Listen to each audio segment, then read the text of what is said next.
Hi friends, நம்ம ஒரு உப்பு உருண்டை பார்க்கலாம். இது அன்பாலிஷ்டு ரைஸு, நல்லாயிருக்கும். இது செஞ்சு சாப்பிட்டு பாருங்கள். இந்த ரைஸில் இது நல்லா ஊற வச்சு கழுவி எடுத்துருக்கேன். 3 மணி நேரம் ஊற வைக்கணும். மிக்ஸி ஜாரில் போட்டு நல்லா அரைச்சி எடுத்துக்கலாம். இந்த கிளாஸில் தான் நான் அரிசி 1 கிளாஸ் எடுத்துருக்கிறேன். இந்த அளவுக்கு அரைஞ்சா போதும்.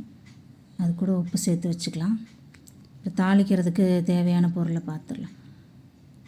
1/2 ஸ்பூன் கடுகு, 1 ஸ்பூன் உளுந்து, 1 ஸ்பூன் கடலைப்பருப்பு, 2-3 காய்ஞ்ச மிளகாய், அப்புறம் 2 பச்சை மிளகாய், கொஞ்சம் கருவேப்பிலை, கொஞ்சம் வெங்காயம் கட் பண்ணி வச்சுருக்கிறேன். கடாயில் ஆயில் ஊற்றிட்டு அதில் தாளிக்க தேவையான கடுகு, உளுந்து, கடலைப்பருப்பு, காஞ்ச மிளகாய் எல்லாம் போட்டு வறுத்துக்கலாம். கடுகு பொரியிற வரைக்கும் வச்சுட்டு கட் பண்ணி வச்சுருந்தேன் ஆனியன், பச்சை மிளகா, கருவேப்பிலை எல்லாம் இதோடு சேர்த்து ஃப்ரை பண்ணிக்கலாம்.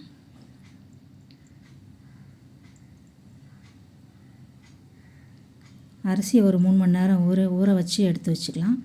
போதும். அது எடுத்து வச்சு அரைச்சாலே அந்த அளவுக்கு அரைஞ்சாலே போதும். அது நல்லாயிருக்கும். அப்போ தான் நல்லாயிருக்கும் கடித்து சாப்பிட்றதுக்கு. இதோட கொஞ்சம் பெருங்காயத்தூள் சேர்த்துட்டு நான் அரைச்சி வச்சுருக்கிற அந்த அரிசி மாவையும் இதோட சேர்த்து ஊற்றி மிக்ஸ் பண்ணிக்கலாம். கொஞ்சம் கைப்பிடி அளவு தேங்காயும் போட்டு மிக்ஸ் பண்ணிக்கலாம். அதை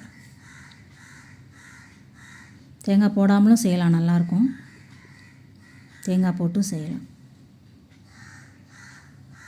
நம்ம அரைச்சி வச்சுருந்த மாவை இதோடு சேர்த்து அதையும் மிக்ஸ் பண்ணிக்கலாம்.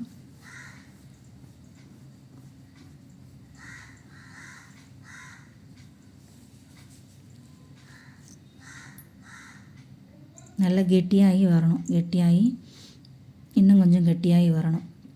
அந்த கடாயில் அப்படியே போட்டு ஃப்ரை பண்ணாங்களே கெட்டியாயிரும். ஈரமெல்லாம் இழுத்துக்கும். இந்த அளவுக்கு கெட்டியான போதும். கொஞ்சம் மூடி போட்டு வச்சிடலாம், ஆற வச்சிடலாம் ஒரு 10 நிமிஷம்.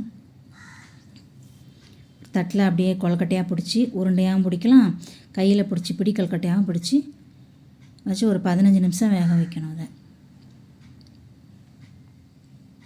மூடி போட்டு வேக வச்சிடலாம் ஒரு 15 நிமிஷம்.